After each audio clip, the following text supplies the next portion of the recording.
On today's episode of Watch JR Go, we're here at Gabe's for one reason: to get this engine out of the garage. What?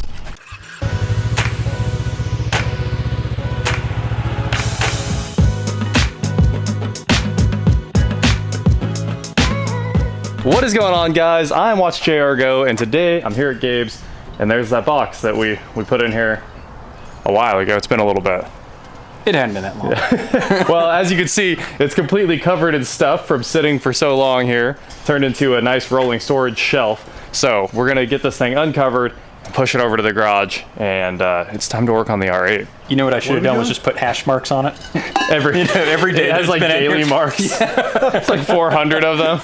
Oh, how'd that happen? Haven't even had it for 400 days. I like how the tags, they look nice when we picked it up. Now they're already like faded out. They still look okay. They look okay. Yeah, I mean, I've been making sure that I turn it every day. Have so you? It gets a little bit of the sun. Sunlight's even? Yeah. Giving it a good tan? Yeah, it's only a little dirty. I like it. Yeah. This actually isn't taking as long as I expected. I thought we were gonna have to move a whole bunch of stuff. No. Took like 10 seconds. I keep it clean. They're only 20s, but I keep them clean. Okay, they're 10s, but I keep them clean. Josh was gonna tow this with his tow bike back there, but Probably could. probably could. I just don't want the casters to like snap when it goes to the end of the driveway. That's true, I do want my caster stack.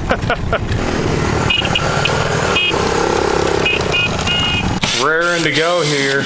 Okay, so some of these screws don't like to come out. That's the thing. We did this one other time. Josh hasn't seen this thing yet. He's all excited. I am excited. It's pretty cool to open up.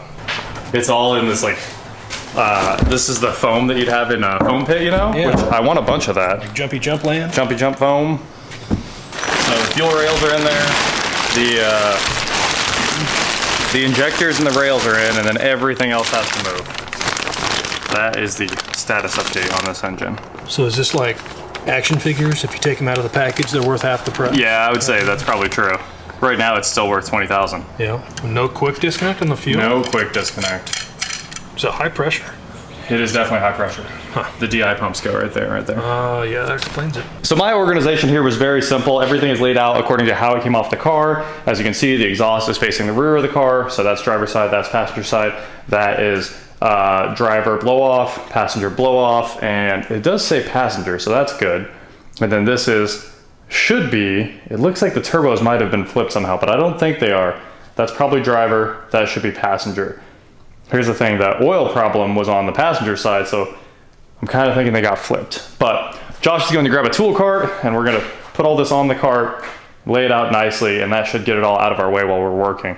And clean up the whole floor. Give us a couple seconds to clean, and we'll be right back with you. We had to lift the engine. Of course, you gotta pick it up with your bare muscles. You gotta just like flex and pick up the whole engine. So we did that. Josh ran the jack. We've got some load back on this, so it's secure. Yep. It's secure-ish. I trust it a little bit. We need we need that lifting table, you know, that's like the key, and a lift, obviously. Call Johnny. Call Johnny, bring over your lifting table. Yeah, generator, same thing. That generator, that water pump's doing really good. Oh, water pump? Yeah, it's doing great, but I just noticed it's a little flexy. Yeah. Just a little bit. Hit it a couple more times. So we're going to now try to give this a little bit of a twist and unbolt the trans. And I've got to pull off a few more wires here, and that should pretty much get us there. So let's see. This should not, I need a screwdriver to pop that. We'll start unbolting the trans. There's like 6 bolts on it, 8 bolts, and we'll slide it back. We'll show you guys the transmission coming off. I think we have all the bolts out. It's time to try to separate these two. Hopefully it's just a wiggle and a pull. So I saw this transmission's aluminum, and I'm like, it's no big deal. I can muscle that. And then I went to move it, and not like, wow, this thing has to weigh 300 pounds. Yeah, it's huge.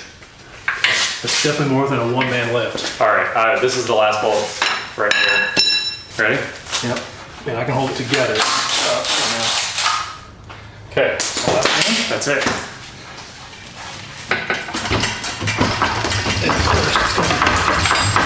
Welded together.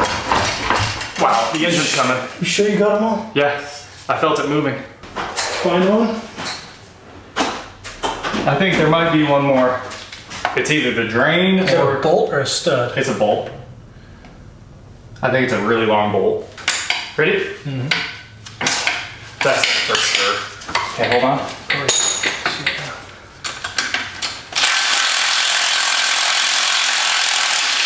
Lot of load on that thing. Okay, ready? Mm-hmm.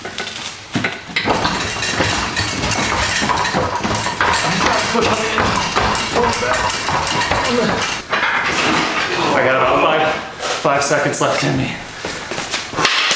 I don't have this kind of. Watch your fingers. I can't move them. Okay. Breather. That is a heavy, heavy transmission. Yeah. Okay, well, if you can lift on the back of that trans one more time, I can slide us to the center of it. I can definitely lift up here. Full block isn't all right. So center is where we're going to go a little higher, like an inch higher, a half inch higher, a quarter inch. Nope. That's all she's got.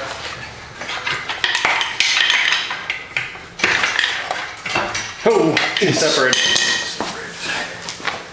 Okay.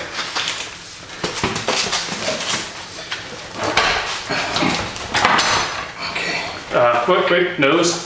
We gotta take the nose down. Okay, ready?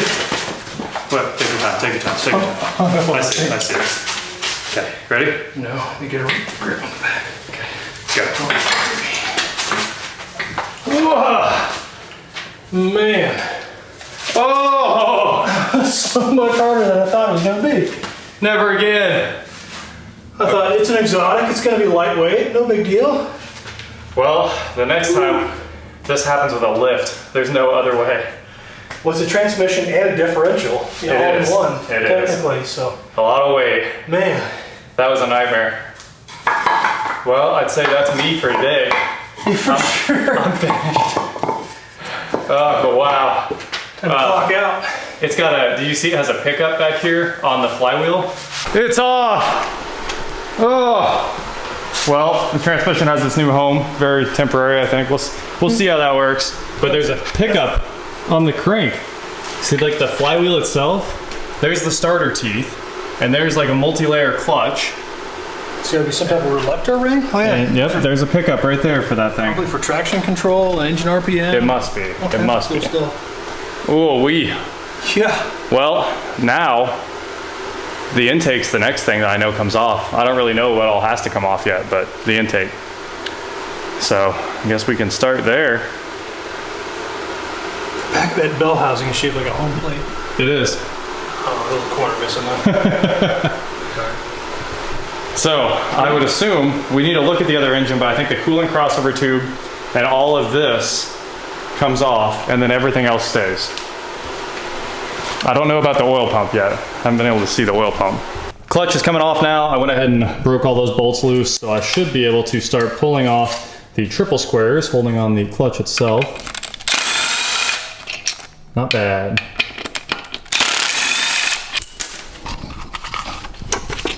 Oh yeah! That thing is heavy. That is not a one finger lift, be careful. Definitely a multi-disc clutch. Now that all that fun is off, I bet we can pull the flywheel. It probably comes off. Let's see, the bearing still feels great. Not bad for a 50,000 mile car. Before we get any farther, I've got some bolts to bag. We are bagging away over here, and honestly, we're running out of bags today. All right, one last bolt on this flywheel. Let's get this off of here. Flywheel's not exceptionally heavy. It's lightened. Looks great too. This thing's in good condition. Josh is pulling stuff off the top of the engine. The DI pumps. Stripping wires off as fast as we can here. The harness might actually come off today. Look at that side. All the coils are off, DI pumps off. So I'm gonna start ripping over here. Hopefully the labels stay on the coils. After a massive amount of work, we both did one side and it came apart. So Probably 40 pounds of spaghetti here. that is nuts. So remember kids, exotics are ridiculous because no car needs two ECUs. It's just the worst thing in the entire world. They're like, oh, it's got more than one point of failure now. Motec does it right, F1 does it right, everyone does it right, except for these old things. Ferraris, Audi, Volkswagen, nonsense. These old beaters. Beaters. Isn't that nice? It has that big quick disconnect so you can change the wiring harness when it fails. Yeah. Because these just go like Is it like a 1 foot. pre and post turbo? Passenger front, passenger rear. So they're both before the turbo. Before though. the cat and after the cat? Exactly. Or where it would have been. Yes, sir. Intake, coolant tubes, and we're done with this engine. Maybe the oil pump comes off. Man, it looks completely different from how it's looked for the last 6 months.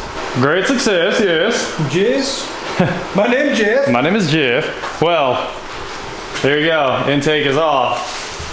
I think all this oil stuff, the filter and all that good stuff, I'm pretty sure it all has to move. Because I don't think any of that's on that engine, is it? No. It is not. We do have the DI pumps on here already. There's where the filter bolts down in. It's not bad. At this point, what we need to do is get that engine out of the box. So we're trying to come up with a game plan so we can have both of these out here and transfer the remaining parts. There's a crossover tube that we don't have on the fuel rail yet, and a couple of crossover tubes. And there's a fuel pressure sensor down in there, all kinds of stuff. And we really need both of these out so we can start transferring things. Keeps us from forgetting anything too. All right, we got some chains hooked up to this thing. We got the load leveler on it. That thing is precariously sitting. So we're gonna go ahead and try to lift this and see what happens. I do think the box is just gonna lift, which is gonna be funny. Okay, it looks like we have a pretty good lift. The only thing scary is that. Like, this is good, that is not good. All right, we're in the air. There goes the box. Here comes the engine.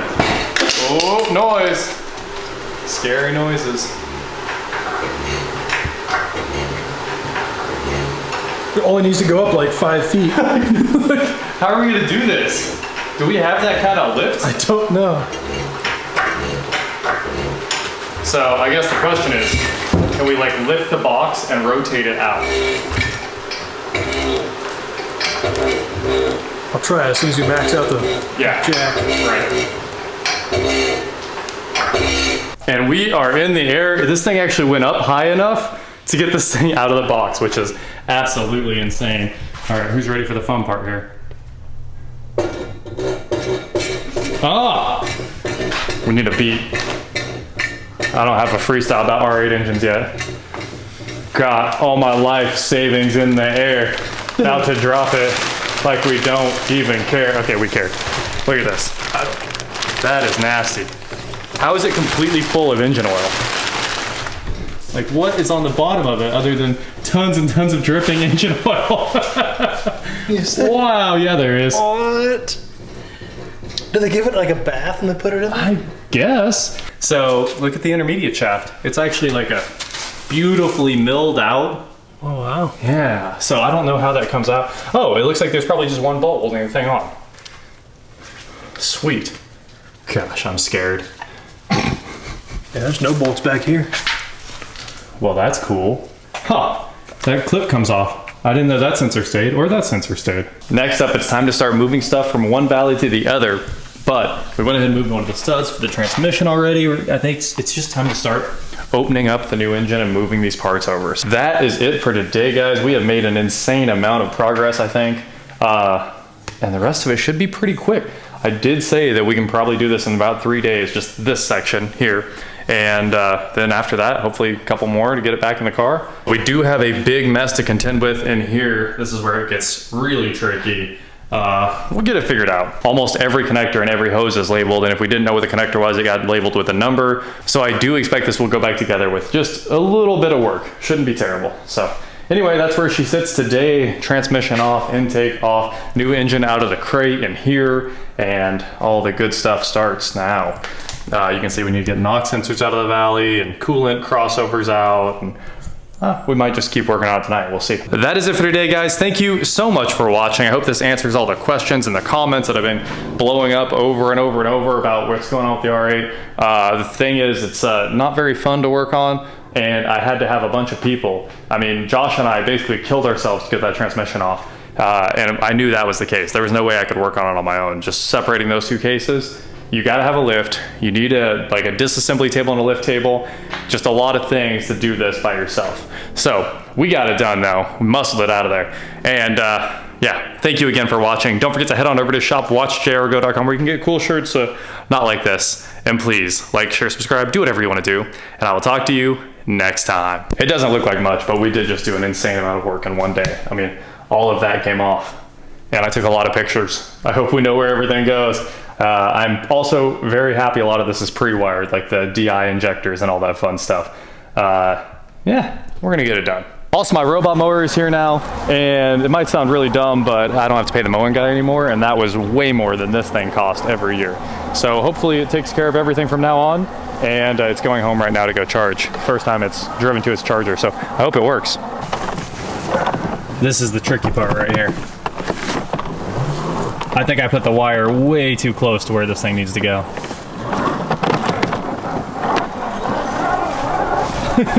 We tried to hide the mower under the deck.